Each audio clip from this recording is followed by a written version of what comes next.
Inilah Dr. Ihsan memperkenalkan dirinya seperti yang disampaikannya pada Sabtu 1 Juni 2024 di kedai kopi Kubah Pekanbaru. Kita semua. Aku saya mengucapkan terima kasih ya kepada saudara-saudara saya semua, teman-teman, netizen, ya, besti ya, ya semuanya yang mungkin kita awalnya kenalan di media sosial, ya, ada di Instagram, mungkin di Facebook, ya. Ada di jalan juga, ya. Ada di jalan Pak Ustaz. Ada di jalan juga ada. Gimana ibu? Mirip nggak dengan yang di foto-foto itu? Lebih ganteng aslinya. Lebih ganteng. Alhamdulillah. Karena yang di foto itu asli, itu tidak dipoles-poles itu. Perkenalan dari saya, meskipun di Facebook sudah kenalan juga, di media sosial yang lainnya, nama saya Muhammad Ihsan. Itu kadang dipanggil Dr. Ihsan, ya, makanya di baliho di banner itu dibuat Dr. Ihsan.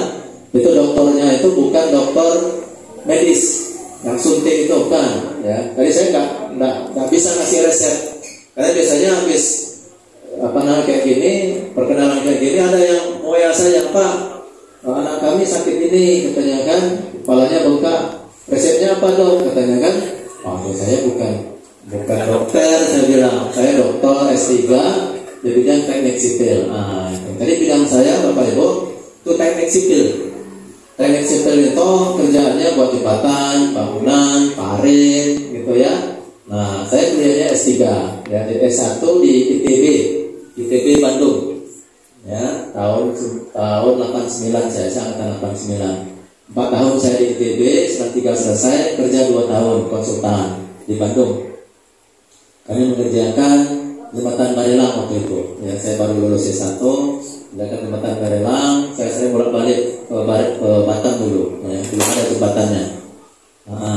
Itu kemudian setahun kerja menikah saya. Menikah sama alumni Universitas Pajajaran. Nah, itulah Ibu Aida Malika itu. Ya, Bu Aida Malika, psikolog. Ya. Kemudian kami menikah. Setahun setelah menikah, dapat rezeki berangkat ke Amerika. Umur saya waktu berangkat itu tahun 95, 24 tahun, masih unyu-unyu. S2, S3. Awalnya berangkat itu S2 aja. S2 waktu itu S1 aja udah hebat kali rasanya saya, kan orang dari kampung kan, saya dari Dumai, besarnya di Dumai. Ya, bisa S1 selesai alhamdulillah di ITB, dapat kesempatan berangkat ke Amerika. S2 itu berangkat ke Amerika tidak beasiswa itu, ya, dari uang proyek aja Pak. Itu dikasih dosen berangkat, pokoknya berangkat aja. Entah gimana pokoknya berangkat. Sampai di sana nanti cari lagi. Petarung gitu. Nah, udah selesai S2 di Amerika, anak kami udah 2 waktu itu, ya, karena istri dibawa juga, anak kami 2 lahir di Amerika. Ya. Udah mau selesai, ini bingung nih, mau pulang apa gimana nih kan? Nah, kalau mau pulang, kepikir juga, anak udah 2. Kalau sama kita berempat, kalau berempat, itu harus beli tiket pulang minimal kan, tiket 800 kali jalan, $800, 3.200. Waktu itu kita sanggupnya nyari sebulan itu paling $1.000 kan. Kerja tuh dari 1.000 itu. Kalau nyari uang 3.200, kalau kita mau utang, orang tua nggak bisa juga. Waktu itu udah Krismon tuh kita, ya, 98 itu. Saya pikir kalau daripada mengumpulkan uang untuk beli tiket pulang, bagus mengumpulkan uang untuk lanjut lagi. Ya, tanya. Bisa rupanya. Akhirnya lanjut lagi S3. Bismillah. Sampai saya selesai S3 tahun 99 akhir tuh. 4,5 tahun saya akhirnya pulang ke Indonesia.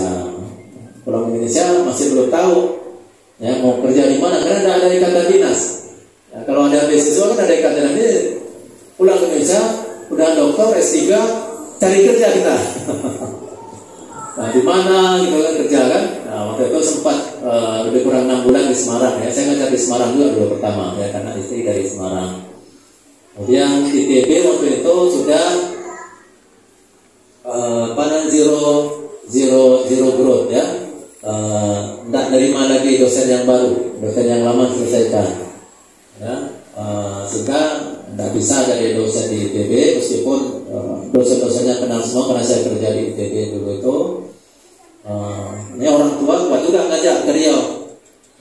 Bayangan saya itu pulang dulu tuh kerja di Jakarta, dari konsultan, gedung, jembatan gitu kan, sambil jadi dosen kan. Tapi waktu itu Riau udah otonomi daerah, kemudian orang tua ya kuat juga ngajak kan, coba lah lihat Undri itu, lihat aja dulu katanya gitu kan. Waktu bayang saya Undri kan. Akhirnya dikenalkan saya sama Pak Rektor ya, Pak Mutarman waktu itu. Dikenalkan, senang Pak Mutarman ini, Rektor Undri itu. Ya, beliau senang, ya gimana tidak senang kan? Langsung dapat S3 dari Amerika pula, ya kan? Teknik ya. Kalau di Riau ini yang doktor teknik ya, engineering ya, yang pertama rasanya saya. Ya, teknik elektro, teknik mesin, teknik sipil, ya di Riau ini rasanya saya yang pertama. Kalau doktor di pertanian itu sudah banyak gitu, atau perikanan. Tapi yang teknik rasanya baru saya yang pertama. Tahun 2000 itu. Jadi senang Pak Mutarman waktu itu. Udah saya diajak. Ya, aja masuk Undri, melamar jadi dosen. Sampailah saya jadi dosen. Saya dari dosen CPNS dulu. Pegawai itu kan CPNS dulu. Tapi lebih kurang 3 tahun. Ya.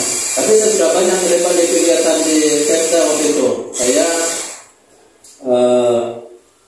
tahun 2003 itu jadi staf ahlinya Pak Herman Abdullah, ya, bantu kota yang jadi staf ahli beliau ya, ngurus masalah apa ini kebersihan, infrastruktur, ya itu pengalaman pertama. Udah masuk di situ, ya, nah ini udah menarik lagi nih yang PNS ini. Wah udah. Di luar itu lebih menarik bagi saya, ilmu baru. Kalau jembatan, masalah jembatan sudah selesai saya.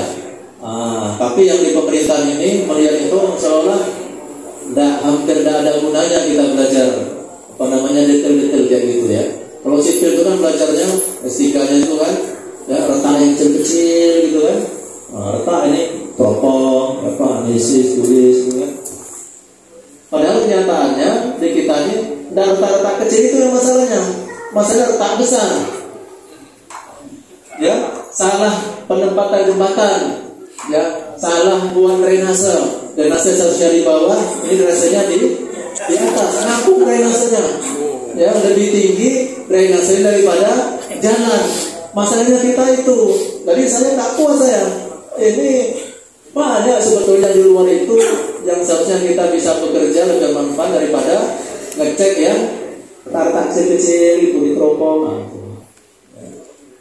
Nah, jadi makanya saya masuk di pemerintah jadi staf ahli, ya, staf ahli wali kota Pekanbaru pertama. Dan jadi makanya kenapa saya tidak melanjutkan PNS-nya ya sebagai dosen, ya karena di luar itu tantangannya bagi saya lebih menarik. Ya, tetapi saya masih tetap ngajar. Ya, jadi saya mengajar dari tahun 2005 itu dosen Undri non PNS. Nah, saya udah ada CPNS dulu. Bisa orang CPNS ikut prajabatan hilang C-nya kan, jadi PNS kan. Nah saya CPNS udah ikut prajabatan C-nya hilang. Saya dulu tahun 2015 sempat maju di Dumai sebagai calon wali kota Dumai, calon nomor 1. Ya, calonnya ada 5. Orangnya nekat-nekat semua. Saya nekat juga. Ya. Nah, cuma kalah. Jadi cuma 1. Lawannya Pak Julas sama Eko.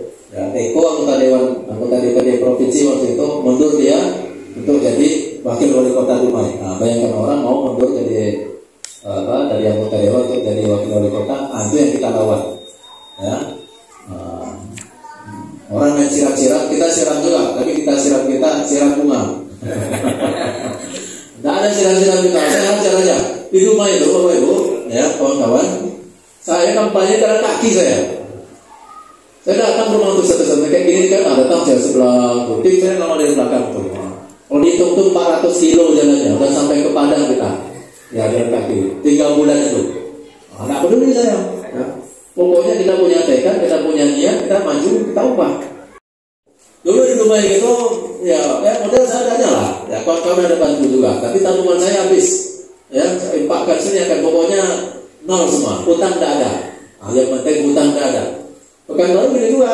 Ya, habis itu saya kumpulkan lagi kan, konsultan apa semua macam-macam kan tuh kan. Nah, dalam pada itu anak sekolah juga, anak kuliah juga. Ya, anak kami udah 3 selesai. Ya, 3 selesai kuliahnya.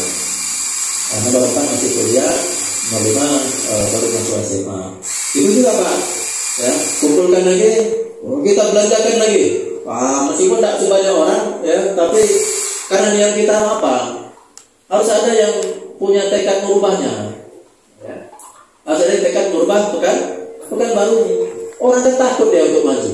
Ya, orang baik-baik takut dia maju, karena dia mikir dia. Ya, saya ditanya juga, Pak Ihsan, maju wali kota? Iya, saya bilang, insya Allah. Punya duit berapa? Katanya. Wah, kalau punya duit berapa? Saya nggak bisa jawab lah kan. Ada duit saya gitu kan. Dan coba kalau masih punya duit berapa tuh MM-an gitu. Jawabnya 20 miliar, 30 miliar, 50 miliar gitu kan. Nah, saya habis itu sholat saya adukan sama Allah. Kalau yang menjadi wali kota itu orang yang ditanya uangnya 50 miliar, 60 miliar, kita tanggung aja lah. Ya, kita tanggung aja lah, bukan baru nih ya kan. Seperti apa modelnya kan. Tapi kalau masyarakat ini mau merubahnya, kita mau merubah, itu gampang itu.